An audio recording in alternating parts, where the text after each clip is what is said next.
annoying. What's more annoying, though, is how much water it wastes over the course of a day, a month, and a year. In a day, it can waste up to 36 gallons of perfectly usable water. In a month, that same leaky faucet can waste 1,080 gallons. Over the course of a year, that same leaky faucet can waste 13,140 gallons.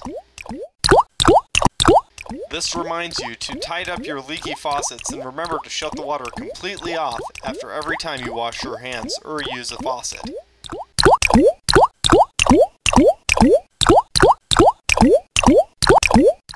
This is just a friendly reminder from Kearney Senior High and the People Speak to do your part to conserve water.